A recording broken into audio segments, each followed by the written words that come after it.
The conflict between Israel and Palestine by Elias Audy. This year's NHD theme is debate and diplomacy. The topic that I have chosen is the debate between Israel and Palestine and the right for Palestinians to live on their own land. The Palestinian-Israeli conflict has been ignited over the past 74 years. A Jewish homeland idea has been around since Theodor Herzl proposed at the First Zionist Congress in 1897 in Basel, Switzerland. At the Congress, Herzl became the first president of the newly created World Zionist Organization, which the Congress established as the political arm of the Jewish people. In 1916, after World War I, the Middle East was divided up by the French and the British after the fall of the Ottoman Empire. Britain occupied and ruled over the land of Palestine. In 1917, the British Foreign Minister promised to support a Jewish state in Palestine in what's known as the Balfour Declaration. In 1948, Israel proclaimed independence and claimed to be the original inhabitants of the Palestinian land. In 1949, more than 1.25 million Jews immigrated to Palestine. The Palestinians were not able to defend their land against the newly immigrated Jews and their supporters across the world. All the Jews were united in the goal of taking the land that was rightfully Palestinian land.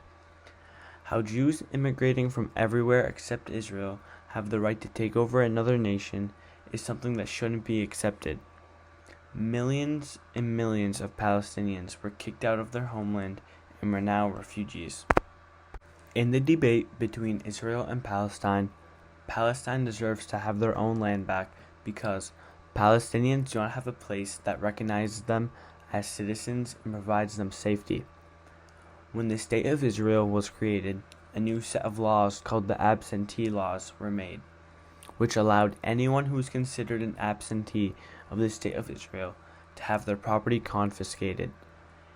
In the diplomacy of Israel and Palestine, Israel has claimed that the Palestinian land is theirs, which has caused conflict in the Middle East.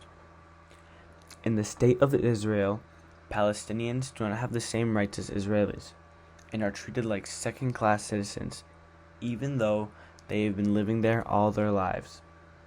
This is a failure because Palestinians should be treated equally as the Israelis, and they deserve the same security, equality, and right to a homeland. After the creation of Israel, a new set of laws called the absentee laws were created. They led to loss of incomes, which had led to economic hardship. These laws allowed anyone who is considered an absentee of the State of Israel to have their property confiscated. Examples are land, money, goodwill, or businesses. People were considered absentees if they had citizenship to any of the other Middle Eastern countries. Any confiscated property were given to Jewish immigrants. The absentee laws caused great economic hardship for the Palestinians because their property were their livelihood.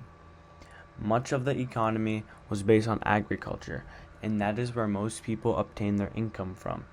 So if the land was confiscated, it would be just as if their income was confiscated. Under the British Mandate of Palestine, the Palestinians received many everyday resources. However, after the creation of Israel, these resources were no longer given to the Palestinians. These resources included health facilities, such as clinics and medical professionals, roads, and clean water. The Palestinians would pay a small tax for these resources. Under the creation of Israel, these resources were no longer given to the Palestinians, and, in addition, they had to pay a tax that was even higher than the tax they paid under the British Mandate. This led to loss of income, which led to poverty amongst many Palestinians. One of the major conflicts in the Middle East right now is the Israeli-Palestinian conflict. The Israelis claim that the Palestinian land is rightfully theirs. This conflict in the Middle East is not just in the Palestinian land, but is spread throughout the whole Middle East.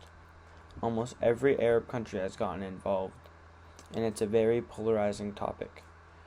Most likely, this conflict is not going to end in the near future because both sides claim the right to the same piece of land, and it's almost impossible to have them negotiate to share it. Originally, Israelis wanted a two-state solution, but the Palestinians didn't agree with this because they didn't feel that it was fair to split a country that was theirs. As the years went on and Israel was occupying more and more of the Palestinian land, and they were getting more resources from the United States, Palestinians were more open to a two-state solution, realizing that they had more to gain now, but it was just too late. Now, Israel wants all the Palestinian land, and they wanted to reclaim it as a Jewish state. The Israelis treat the Palestinians as second-class citizens, and they kick them off their land by force and demolish their houses, and they constantly try to shrink the land available for the Palestinians to live on.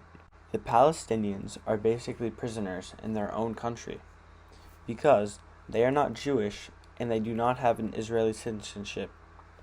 Palestinians in Israel are not offered the same rights as Jewish Israelis. They are not offered basic rights like medical services without waiting in multiple checkpoints just to leave the Palestinian territories. Even though Palestinians were born and lived on their land their entire life, they are still not considered citizens and offered the same rights.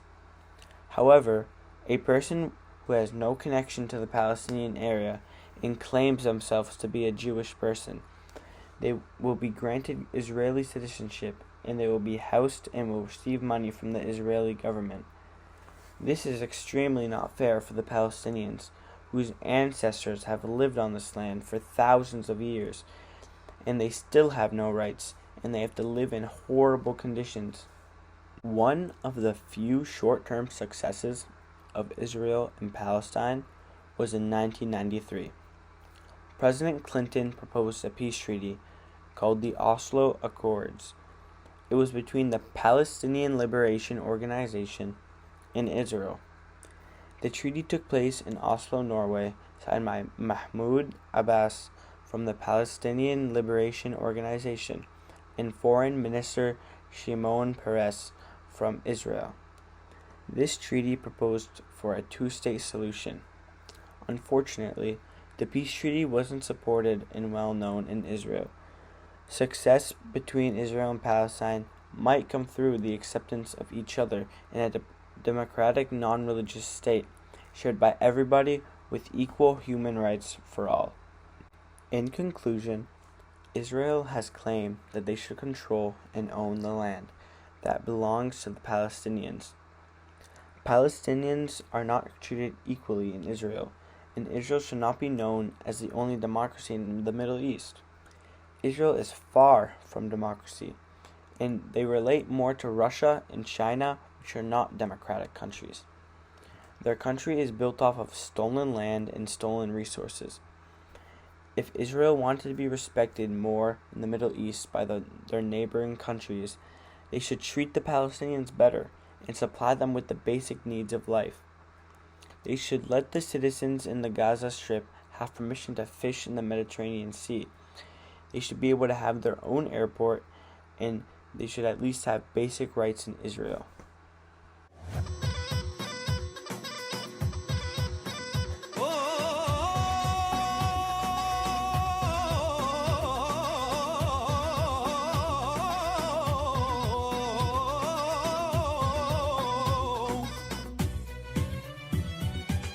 على عهدي على ديني على أرض تلاقيني أنا لأهلي أنا فديهم أنا دمي فلسطيني فلسطيني فلسطيني أنا دمي فلسطيني